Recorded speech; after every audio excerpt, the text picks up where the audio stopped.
እድል ትባላለች። የረጅም ዓመት የትምህርት ቤት ጓደኛሞች ነን። ህይወት ምን እንደሆነ በቅጡ ሳላቅ ከዚች ቀበጥ ልጅ ፍቅር ይዞኛል። ክረምትን እንደ ዘንድሮ ጠልቼው አላቅም። ምክንያቱም ክረምት ከመግባቱ በፊት ሁሌ ከእድል ጋር ትምህርት ቤት እንገናኝ ነበር። የውቁ ትምህርት ካለቀ በኋላ ግን እሷም ከቤት መውጣት ስለማይፈቀድላት በሯ ጋር እየመጡ አንጎራጉራሉ። ጓደኞቼ እስቲ ምከሩ፣ ጭንቅት ሆኗል ጠንቷል ችግሩ። ተጨንቃለው ብቻዬን እኔ የጎረቤት ልጅ ወድጄ ባይኔ። ማን ቤታችን ጋር እየመጣ እንደሚያንጎራጉር አላውቅም፣ ግን ከምሰማው ድምጽ ፍቅር ያዘኝ ይመስለኛል። ሁሌም እየመጣ ያንጎራጉራል፣ ግን አይቼው አላውቅም። ማንነቴን እንዳልነግራት በሁለታችን ኑሮ ውስጥ ብዙ የህይወት ልዩነት አለ። እኔም እሷን ለማየት እንዲረዳኝ ብዬ እነሱ ሰፈር ሊስትሮ ጀምሬያለሁ።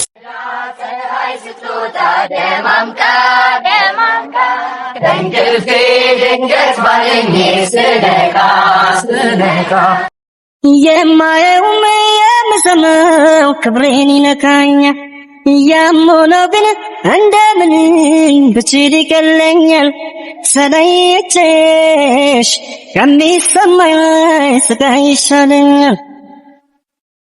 ክብሬን ብዬ በብስጭት ስራሽ ባይተመኝም ሄደሽብኝ ከምሰቃይ እችላለሁ ቢያመኝም ፈጣሪዬ አቅሜን ያውቃል አልችል አልሰጠኝም።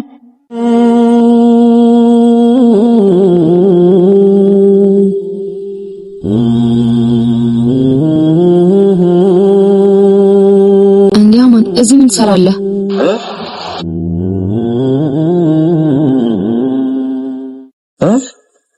አራለው ያው ይሄን ላይፍ ታውቂው የለ ክረምትን ካልሰሩ በጋ መማር አልችልም። እሱማ ልክ ነህ። አንድ ጥያቄ ልጠይቅህ። እዚህ አካባቢ ድምፁ የሚያምር ዘፈን የሚዘፍን ልጅ ታውቃለህ?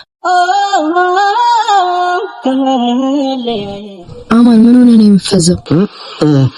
ፈዘዝኩ እንዴ? በጣም ቆይ ፍቅር ይዘዋል እንዴ? ከማል ለምን እንዴት? አውቄ ነው እባክህ። ስማ እዚህ ሰፈር የሆነ የሚዘፍን ልጅ አለ።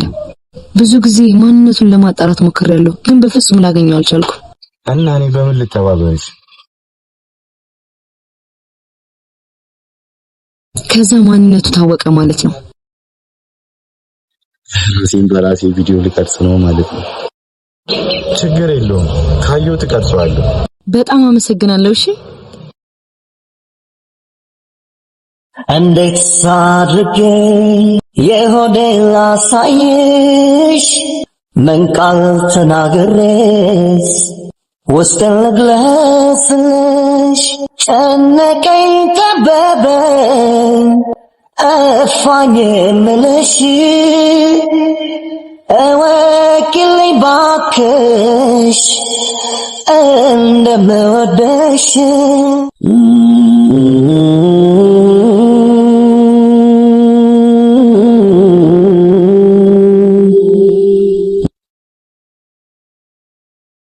ስራ እንዴት ነው? አሪፍ ነው። ግን ለምንድን ነው ስራ ቦታ የቀየርከው? ወንድሜ አሁን እየሰራሁበት ያለው ቦታ በጣም ስራ አለው። ትንሹ ግን ሰሞኑ ጸባይ በጣም ተቀያይሯል። ምን ሆነ ወንድሜ? በተደጋጋሚ ትተክዛለህ፣ የከፎን ዘፈን መስፈን ጀምረሃል። ሆነ ነገር አለ? አረ ምንም አልሆንኩም።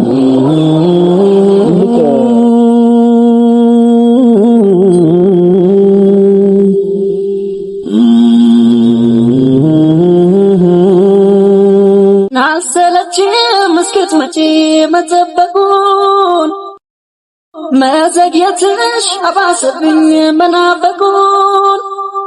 የኔ ማረፊያ ነይልኝ። እንዴ አማን፣ እኔ አላምንም። ዛሬ ከየት ተገኘ? እኔማ በዚህ ጋር ድንገት ሳልፍ ነው ያየሁ። ስራ ቦታ ቀየርክ እንዴ? አዎ ደግሞ እስቲ ትንሽ እዚህ እንታገል ብለን እኮ።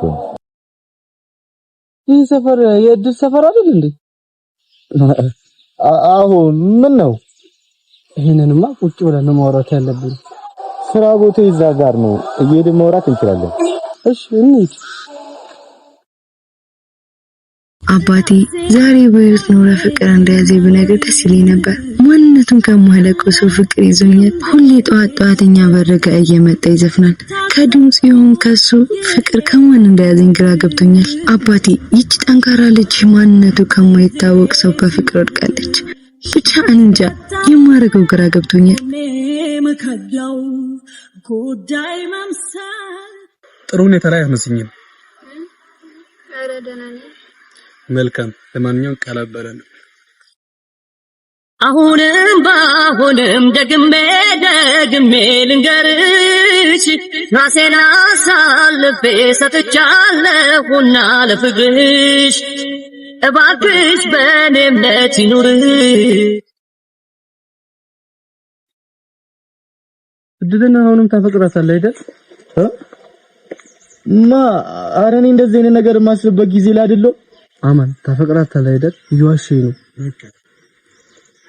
አማን ታፈቅራታለህ አይደል? አዎ አፈቅራታለሁ።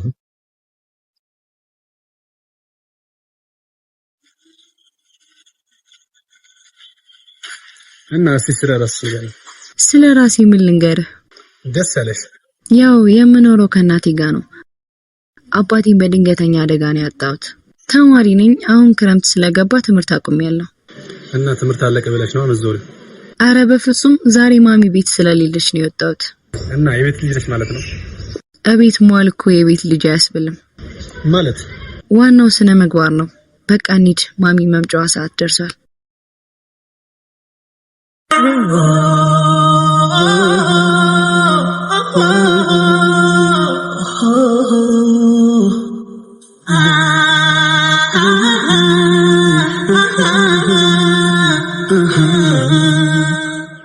የነገርከኝ ታሪክ በጣም ይገርማል። ቆይ እሺ ዛሬ ማንነትን አታውቅም? አዎ አደራ፣ ለአንተ ብቻ ነው የነገርኩ። ስለሱ አታስብ። ቆይ አሁን ምንድነው መፍትሄው? ማንነቴን ብነግራት ባለኝ የኑሮ ደረጃ ትንቀኛለች። ዝም ብትላት ደግሞ አንዱ መጥቶ የራሱ ያደርግባል። እኔም እሱ ነው ግራ ይገባኝ። እኔ ቆንጆ ሐሳብ አለኝ። ምንድነው? እንደሱም አይሆንም። እንግዲህ ምርጫ አንተ ነው። ነገ ተመልሼ እመጣለሁ።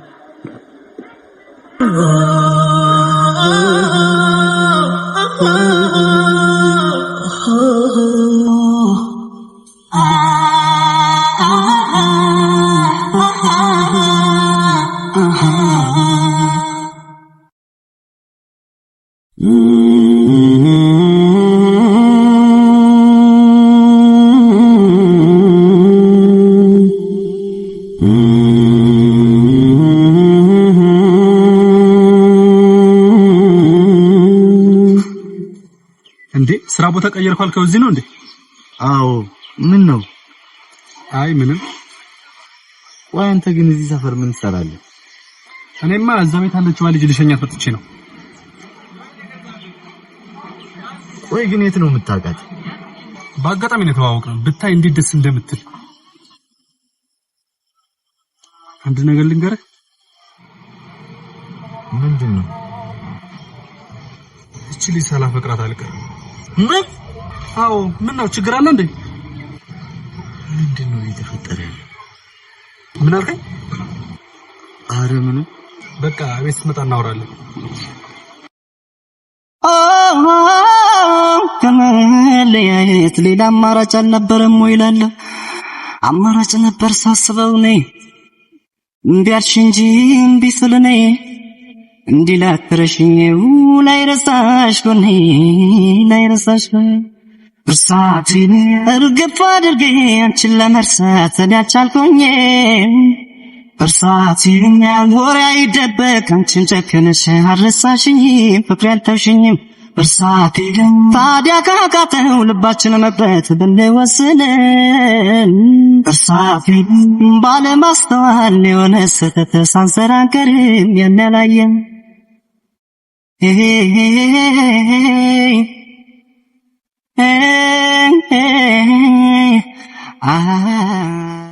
የተውሽን ቦታ ላይ እኔው እዛው ነኝ እባክሽ ብቅ በይ አንዴ ነይልኝ የተውሽን ቦታ ላይ